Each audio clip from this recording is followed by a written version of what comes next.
जय हिंद दोस्तों, नमस्कार, वंदे मातरम, भारत माता की जय।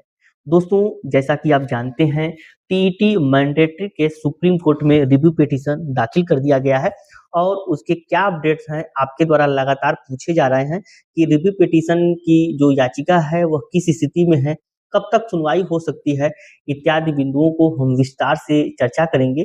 यदि आप उससे पहले हमारे चैनल पर नए हैं, तो हमारे चैनल को सब्सक्राइब कर दीजिए, ऐसे अपने दोस्तों को शेयर कर दीजिए।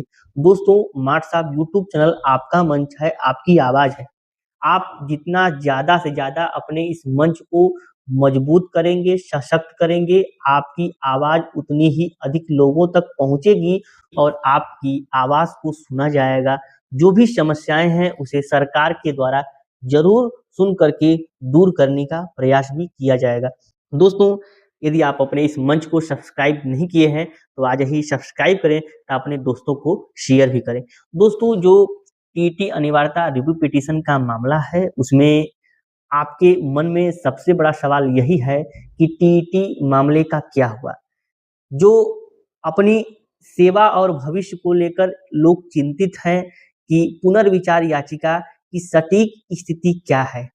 यूट्यूब चैनल पर विभिन्न अफवाहों के माध्यम से विभिन्न नैरेटिव चलाए जा रहे हैं, जिसके द्वारा सभी शिक्षक बंधु जो इस पीड़ादायी आदेश से पीड़ित हैं, वह बार-बार अपने आप को कोस रहे हैं। यूट्यूब पर जो भी अफवाह भरी खबरें फैल रही हैं।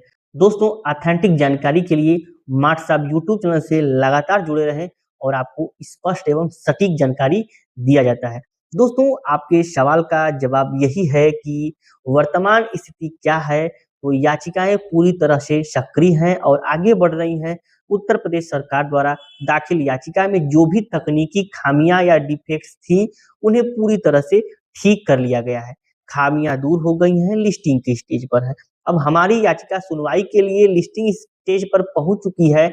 यह केस खत्म नहीं हुआ है, बल्कि यह लिस्टिंग स्टेज पर है। किसी भी यूट्यूब चैनल के द्वारा यह जानकारी नहीं प्राप्त करें, अफवाहों से सावधान रहें। यह याचिका खारिज हो चुकी है, यह पूर्णतः गलत है।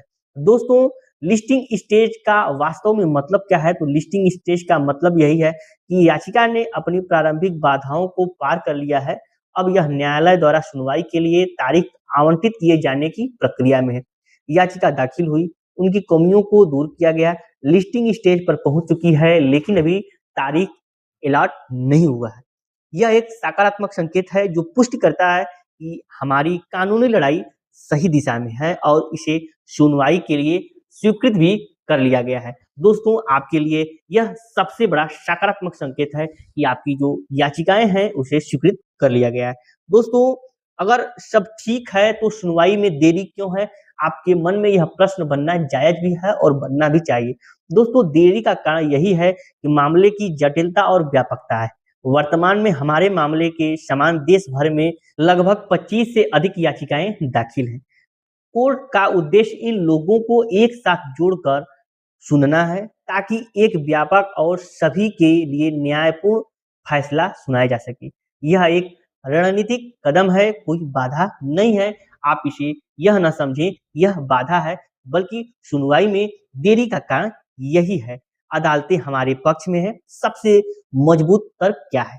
दोस्तों, हमारा सबसे मजबूत तर्क हमारा अनुभव और सेवा के प्रति समर्पण है।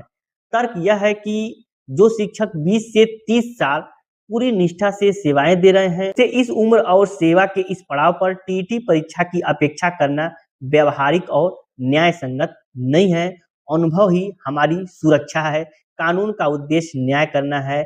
हमारी वरिष्ठता ही हमारी सबसे बड़ी ताकत है। इस कानूनी लड़ाई का नेतृत्व कौन कर रहा है? दोस्तों, सबसे बड़ा प्रश्न यही है कि हमारी कानूनी लड़ाई का नेतृत्व कौन कर रहा है? तो यह लड़ाई संगठित और मजबूत है। सरकार का समर्थन है। याचिका स्वयं उत्तर प्रदेश सरकार द्वारा दाखिल की गई है, जो यह दर्शाती है कि समाधान कोर्ट के माध्यम से ही संभव है। विशेषज्ञों की टीम, राहत पाने के लिए एक मजबूत लीगल टीम और वरिष्ठ वकीलों का सहारा लिया जा रहा है। दोस्तों, हमें चारों ओर से अलग-अलग खबरें मिल रही हैं कि हमें किस पर विश्वास करना चाहिए। दोस्तों, मैं आपसे पुनः एक बार कहना चाहूँगा कि अफवाहों से दूर रहिए कि याचिका खारिज हो गई है या कमज़ोर पड़ गई है। और दूसरा अफ़वाह या नैरेटिव है कि सरकार गंभीर नहीं है, इन अफ़वाहों से भी आप बचें। सच्चाई यही है कि केस सक्रिय है, लिस्टिंग स्टेज पर है और सुनवाई का इंतज़ार कर रहा है। सच्चाई यही है कि सरकार ने खुद याचिका दाखिल किया है और वरिष्ठ वकीलों को भी नियुक्त किया है।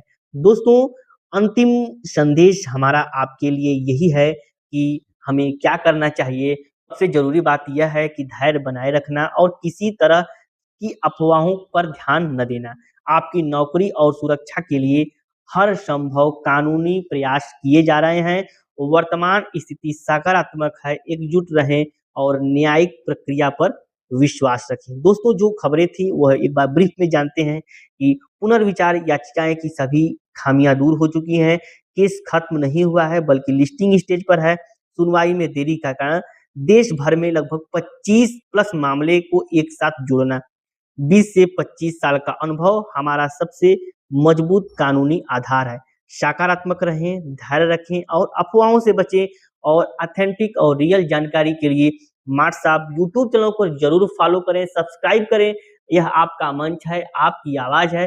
दोस्तों, आप इसे ज़्यादा से ज़्यादा लोगों तक शेयर करें, जिससे जो भी लोग अफ़वाहों की स्थिति में हैं, उनसे वह बच सकें और सटीक जानकारी से कनेक्ट रहें। दोस्तों, आज ही मार्ट साहब यूट्यूब चैनल को फॉलो करिए और अपने दोस्तों को भी शेयर करिए। तो मिलते हैं अगली वीडियो में नई ऊर्जा, नए अपडेट्स और नए उमंग के साथ।